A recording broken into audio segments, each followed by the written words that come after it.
Hotel लगभग बंद होने ही वाला था। एक जगह पर कुर्सियां रखी हुई थी। वहीं पे प्राइवेट कंपनी के मालिक महेंद्र एक कुर्सी पर और उसी होटल के मालिक मूर्ति दूसरी कुर्सी पर दुखी होकर बैठे थे। बताइए कृष्णा जी, अब क्या किया जाए? जैसा कि सर, मैं पिछले दिनों से यही एक बात कह रहा हूँ। पिछले 10 दिनों से मैं जो कह रहा हूँ सर, आपसे मैं 10 दिन का समय मांगा था ऋण चुकाने का, पर अब आप सर पे आके बैठ गए हैं। बताइए मैं क्या करूँ? अभी तक हमारे फाइनेंस कंपनी ने आपको बहुत समय दिया है। महीना, 10 दिन, 7 दिन, जैसा आपने दिया उसे समय देना नहीं कहते सर, उसे मौका देना कहते हैं। पर मैंने बहुत कोशिश की, कहीं से भी मुझे उधार नहीं मिले। ठीक है, इसीलिए तो मैं यहाँ आकर बैठा हूँ।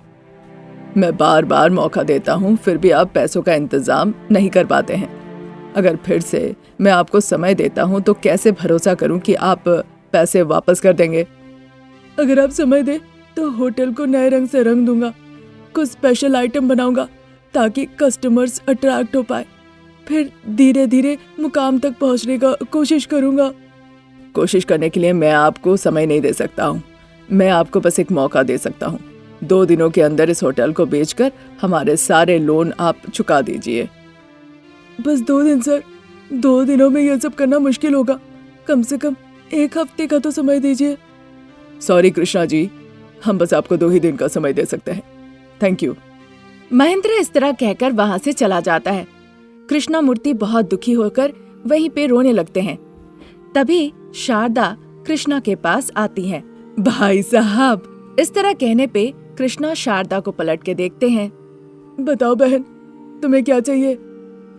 बाबू, आपका यहाँ पे इतना बड़ा होटल है, मुझे कुछ काम दे दीजिए। मैं ईमानदारी से करूंगी, जो तनख्वाह देंगे मैं वही लूंगी।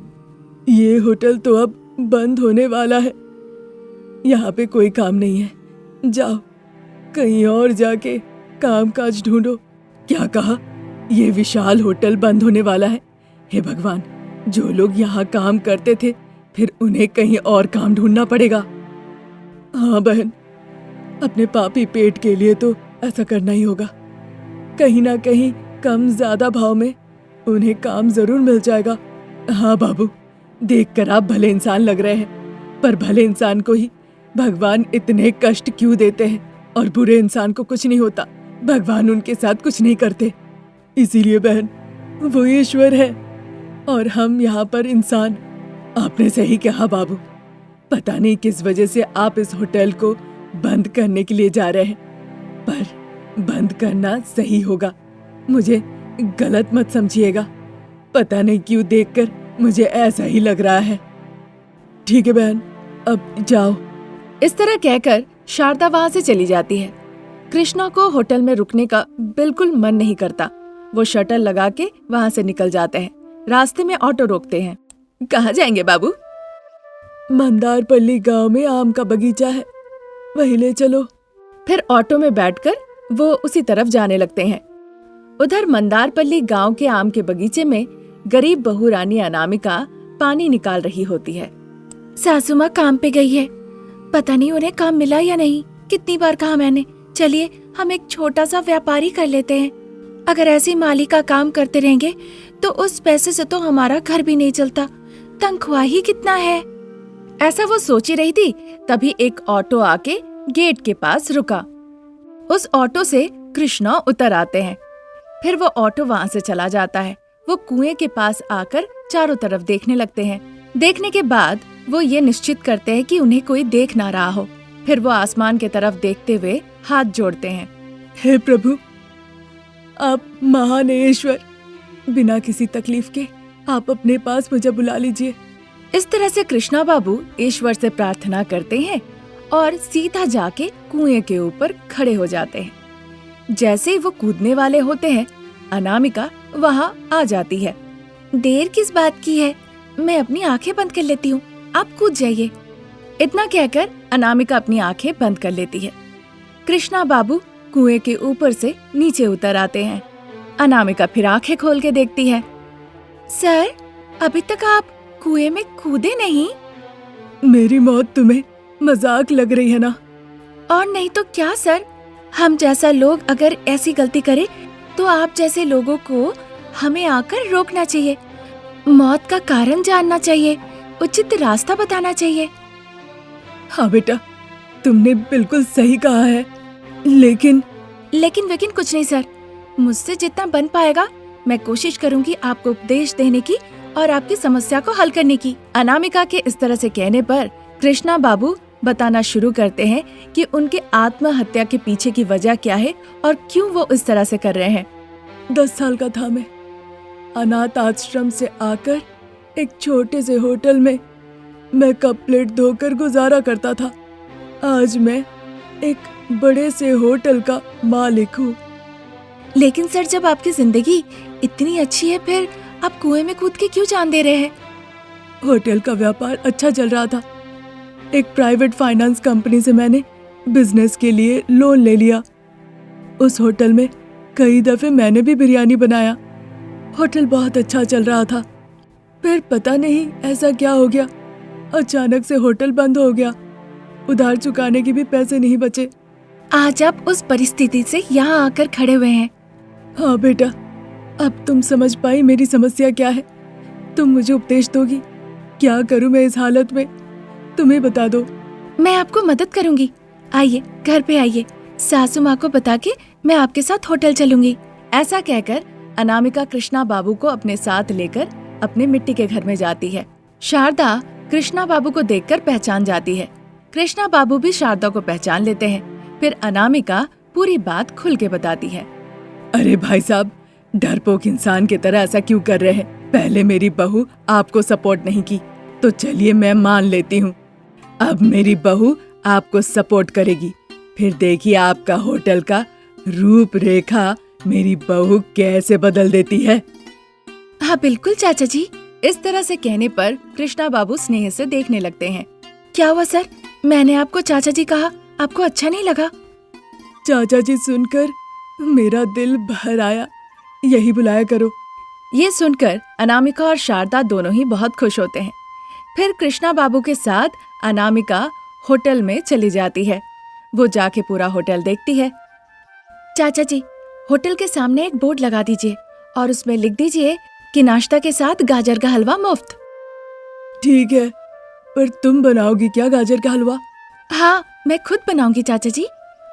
पर उससे पहले हमें फाइनेंस कंपनी वालों से जाकर पहले अच्छे से बात करनी होगी। आप वो सब भूल जाइए चाचा, जब वो हमारे होटल में आएंगे तब मैं उनसे अच्छे से बात कर लूंगी और मुझे पता है वो मेरी बात जरूर से सुनेंगे। चलिए। इस तरह से कहने पे कृष्णा बाबू को थोड़ी हिम्मत आती है और अनामिका के कहे मुताबिक वो बोर्ड लगा देते हैं। फिर जो लोग उस रास्ते से गुजर रहे थे, बोर्ड में फ्री गाजर का हलवा पढ़ के वो होटल में आने लगते हैं। नाश्ता के साथ साथ वो गाजर का हलवा भी खाते हैं। हलवा स्वादिष्ट है इस तरह कह के तारीफ करते हैं और पैसे चुका के वहाँ से चले जाते हैं। कृष्णा बाबू बहुत खुश होते हैं। फिर करीबन रात के 8 बज रहे थे। अनामिका को घर ले जाने के लिए रमेश बाइक से होटल में आता है। मैं बहुत खुश हूँ बेटा, तुम्हारा मुफ्त का गाजर का हलवा का ये परिकल्पना अच्छा काम कर गया। हर दिन हमें कुछ न कुछ अच्छा मुनाफा हो रहा है, इसलिए बेटा तुम ये पैसे रख लो। अभी मत दीजिए चाचा जी, एक बार में मैं लूंगी। हाँ। इतना कहकर अनामिका रमेश के बाइक पे बैठकर चली जाती है। अगले दिन जब अनामिका होटल के किचन में गाजर का हलवा बना रही होती है, ठीक उसी वक्त फाइनेंस कंपनी के मैनेजर महेंद्र बाबू वहाँ आते हैं। होटल में भीड़ भाड़ देखकर वो बड़े आश्चर्य हो जाते हैं। कृष्णा बाबू, ये सब कैसे संभव हो पाया? ईश्वर ने मुझे एक बेटी दी है, अनामिका। वही गाजर का हलवा मुफ्त में देने की तरकीब लगाई है। क्या कहा? मुंह बोली बेटी। कहाँ है आपकी बेटी? मेरी परिचय करवाइए। इस तरह से कहने पर कृष्णा बाबू महेंद्र बाबू से अनामिका की परिचय करा देते हैं। अनामिका विस्तारित रूप से बात करती है, फिर महेंद्र बाबू को समझा के वहाँ से भेज देती है। इसी तरह दिन निकल रहे थे। कृष्णा बाबू का होटल अब अच्छे से चलने लगा था। अनामिका भी अच्छा कमा रही थी। रोज वो पेमेंट लिया करती थी, जिससे उसका परिवार भी खुशी खुशी चल रहा था। फिर अचानक से एक दिन कृष्णमूर्ति बाबू की मौत हो जाती है। वकील आके उनकी जायदाद पढ़ते हैं। सुन के अनामिका आश्चर्य हो जाती है। उन्होंने होटल मेरे नाम पे लिख दिया? हाँ अनामिका, तुम ही उनके लिए सब कुछ थी। ये सुनकर अनामिका बहुत परेशान हो जाती है। फिर वो सारा क्रियाकर्म संपन्न करती है और अपने गाजर के हलवे की मदद से अपने होटल को और बेहतर बनाती है। ये थी आज की कहानी। नई कहानी लेकर हम जल्द हाजिर होंगे। तब तक के लिए नमस्कार। अमीर घर के बाहर कैंप फायर जलाकर शारदा, प्रसाद और उनके 10 साल का पोता हरीश बैठा हुआ था। दादी, मैं आपसे कुछ पूछना चाहता हूँ। अपनी माँ और बहन से मिलने जाने के अलावा तुम कुछ भी पूछ सकते हो। तुम हमारे पोते हो, तुम जितना कहोगे मैं उतना खर्च कर सकती हूँ। पोता है इसलिए जितना चाहे खर्च करोगी क्या? क्या आप? हाँ, समझ गया हूँ, इसीलिए मुंह बंद। हाँ, पूछो बेटा। कल मेरा बर्थडे है ना दादी? हाँ, इसीलिए तो सबको बुला के मैं धूमधाम से मनाऊंगी। तो क्या आप माँ और बहन को भी कल बुलाएंगी दादी? हरीश के इस तरह से पूछने पे शारदा को बड़ा गुस्सा आता है। मैं उन लोगों को क्यों बुलाऊं जो मेरे बातों का सम्मान नहीं करते? नहीं, मैं उसे नहीं बुलाऊंगी। वो मेरी बात नहीं सुनी, इसीलिए वो आज इस घर से बाहर है और पता नहीं कहाँ पड़ी हुई है। कहीं और नहीं दादी, नानी के घर में वो रहते हैं। इस तरह कहकर वो अपनी जुबान दांतों से काट लेता है। प्रसाद उसके सर पे एक तमाचा लगाते हैं। शारदा गुस्से से देखने लगती है। जाओ अभी, जाके सो जाओ। इस तरह कहने पे हरीश दुखी हो जाता है और रोते रोते वहाँ से चला जाता है। छोटा बच्चा है शारदा, उस पे गुस्सा नहीं दिखाना चाहिए। बच्चों जैसा बात कर रहा था क्या? उसे माँ चाहिए, बहन चाहिए और ऊपर से चाहता है कि मैं उन्हें बुला कर लेकर आऊं। उसे तुम्हारी सोच के बारे में तो नहीं पता ना शारदा। जो तुम सोच रही हो वो गलत है और जिस रास्ते पे चल रही हो वो भी गलत है। क्या बात है? आजकल मैं देख रही हूँ कि आपकी आवाज ऊंची हो रही है। तुम्हारी हरकतें सहते सहते मैं तो थक चुका हूँ। कहा दोनों भाई बहन आज खेलते, लेकिन तुम्हारी वजह से वो दोनों आज अलग हो गए हैं। दोनों कितने परेशान हैं। प्रसाद जब इस तरह से जोर जोर से कह ही रहे थे, तभी वहाँ पे रमेश आ जाता है और कहने लगता है, पिताजी, आपने हरीश को क्या कहा? वो क्यों रो रहा है? तुम्हारी माँ है ना, मोटी भैंस के तरह, कद्दू के तरह, जाके उन्हीं से अच्छे से पूछो। क्या है माँ? आखिरकार हो क्या रहा है? वो मेरे पास आकर कहने लगा अपनी माँ और बहन को बर्थडे पे बुलाने के लिए। मैंने गुस्से से ना कह दिया, तो फिर वो तुम्हारे पास रोते रोते गया और तुम सवाल करने के लिए हमारे पास आ गए। इस तरह से कहने पे रमेश बिना कुछ जवाब दिए वहाँ से अपने बेडरूम में चला जाता है। इस घर में नाती और पोती का समान शिक्षा होना चाहिए था, पर एक अमीरी में पल रहा है और दूसरा गरीबी में। ये सब कुछ तुम्हारे लिए हुआ है। मैंने तो कहा ही था कि वो भव्या को अनाथ आश्रम में छोड़ दे, फिर बहू यहाँ आके आराम से रह सकती है, लेकिन वो तो नहीं सुनी। अगर इस पृथ्वी में सब तुम्हारी तरह सोचने लगे तो यहाँ सिर्फ मर्द ही बचेंगे, एक महिला नहीं रहेगी। इसलिए ईश्वर ने तुम्हें बेटी नहीं दी। बेटी होती तो समझ आता कि क्यों वो अपनी बेटी को छोड़ी नहीं और वहीं पे गरीबी में जिंदगी गुजार रही है। लड़कों पे जितना भी खर्च करे वो कम है।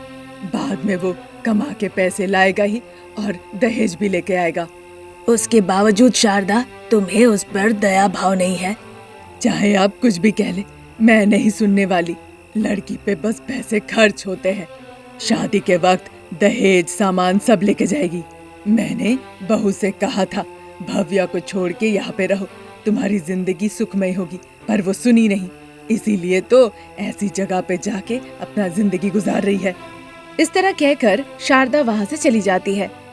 फिर एक दिन एक मिट्टी के घर में लकड़ी के चूल्हे के सामने अनामिका और भव्या बहुत ही दुखी होकर बैठी हुई थी। कल बेटा हरीश का जन्मदिन है। जरूर पता होगा सासू माँ को कि मैं हरीश से वहाँ पे मिलने जरूर जाऊंगी, इसीलिए पहले उन्होंने कहीं और प्लान किया होगा। इतना कहकर रोने लगती है अनामिका। आपको भाई याद है माँ? हाँ बेटा। लेकिन माँ, दादी ने तुम्हें और मुझे इस तरह घर से क्यों निकाल दिया? हमारे पास पैसे नहीं है ना बेटा, इसीलिए दादी ने हमें घर से बाहर निकाल दिया। इस तरह अनामिका कहती है। उसे समझ नहीं आ रहा था कि उसे ऐसे वक्त क्या कहना चाहिए। माँ, मुझे भैया को एक बार देखना है। मैं उनके साथ लड़ना चाहती हूँ, उनके साथ खेलना चाहती हूँ, उनके खिलौनों को लेकर मैं छीनना चाहती हूँ माँ। भव्या जब इस तरह से कह रही थी, अनामिका बस रोए जा रही थी। माँ, कल भैया का जन्मदिन है, तो क्या हम घर जा सकते हैं? दादी ने हमें घर पे नहीं बुलाया बेटा, जब बुलाएंगी तब जाएंगे। ठीक है माँ। सो जाओ बेटा, अभी कल तुम्हारा स्कूल है ना। इस तरह कहने पर भव्या बिस्तर पे सो जाती है। उधर अमीर घर पे रमेश बिस्तर पे सो रहा था। अचानक से वो उठ जाता है। वो उठ के चारों तरफ देखने लगता है, पर उसका 10 साल का बेटा उसे कहीं नहीं दिखता। उठ के वो अपने कमरे में देखने लगता है, पर उसे हरीश कहीं नहीं दिखता। सोते वक्त तो वो मेरे बगल में ही था, अभी वो कहीं नहीं दिख रहा है। शायद माँ पिताजी के कमरे में गया होगा। ये सोच ही रहा था, तभी उसे अचानक से रोने की आवाज आती है। इस वक्त में अभी कौन रो रहा होगा? इस तरह सोचते हुए वो हॉल में आता है। देखता है सोफे पे बैठकर हरीश वहीं पे रो रहा है। वो परेशान होके जल्दी जल्दी हरीश के पास जाता है। क्या हो गया बेटा, तुम यहाँ बैठ के क्यों रो रहे हो? पिताजी, मुझे मेरी बहन चाहिए, मैं उसे देखना चाहता हूँ, उसके साथ खेलना चाहता हूँ। ये बात सुन के रमेश बहुत दुखी हो जाता है। उसकी आंखें भर आती है। देखो हरीश, मुझे भी भव्या से मिलना है, मुझे भी उसके साथ खेलना है, पर वो तो अपनी माँ के साथ है ना, उसकी माँ उसे अपने साथ ले गई है। हम भी तो माँ के पास जा सकते हैं ना पिताजी, उनके साथ रह सकते हैं। हम दोनों फिर भव्या के साथ मजे मजे से खेल पाएंगे। हम दोनों अगर तुम्हारी माँ के पास गए तो दादी तुम्हारी जान ही नहीं देगी। तुम्हें और मुझे यहीं पे रहना होगा, सिर्फ दादी के साथ। ऐसा क्यों है पिताजी? दादी माँ और भव्या को डांट के हमारे घर से बाहर क्यों भेज दी? इसकी वजह तो नहीं पता बेटा, पर मैं वजह जानना चाहता हूँ। पिताजी, कल मेरा जन्मदिन है, माँ और बहन को हम बुला सकते हैं। ठीक है, पर ध्यान रखना कि ये बात दादी को कैसे भी पता न चले बस। हरीश ने जो मांगा उसके लिए रमेश तैयार हो गया। इस बात से हरीश बहुत खुश हो गया। उधर गरीब अनामिका मिट्टी के चूल्हे के सामने बैठकर मनी मन सोच रही होती है। मैं उन्हें फोन करूं उससे पहले माँ जी ने उनका नंबर चेंज करवा दिया। वो मुझे फोन करेंगे उससे पहले माँ जी ने मेरा नंबर भी चेंज करवा दिया और कहा उन्हें नहीं बताने के लिए। पता नहीं मेरी सास पैसों के लिए इतनी पागल क्यों है। ये सब सोचकर वो बहुत दुखी हो जाती है। रात का समय, बाहर बर्फबारी हो रही थी। रमेश एक छतरी लेकर अपने 10 साल के बेटे के साथ मिट्टी के रास्ते से चल के जा रहा होता है। पिताजी, अगर हम माँ को फोन करके बताएं कि हम उनसे मिलने के लिए आ रहे हैं तो बहुत अच्छा होगा ना। फिर माँ और बहन बिना सोए हमारे लिए दोनों इंतजार करेगी ना। अगर हम फोन पे बात किए और इस तरह से रात को माँ और बहन से मिलने के लिए चले गए और दादी को पता चल गया, फिर तो मुश्किल हो जाएगा। क्यों पिताजी, माँ को दादी और बहन क्यों नहीं पसंद है? अब मैं चाहे तुम्हें कुछ भी कहूँ, तुम्हें समझ में नहीं आएगा। अभी तुम्हें माँ और बहन से मिलना है ना, तो जल्दी जल्दी चलो। इस तरह कहते हुए वो हरीश को लेके मिट्टी के घर पे आता है। पिताजी, इसी घर में माँ और बहन रहते हैं क्या? हाँ बेटा।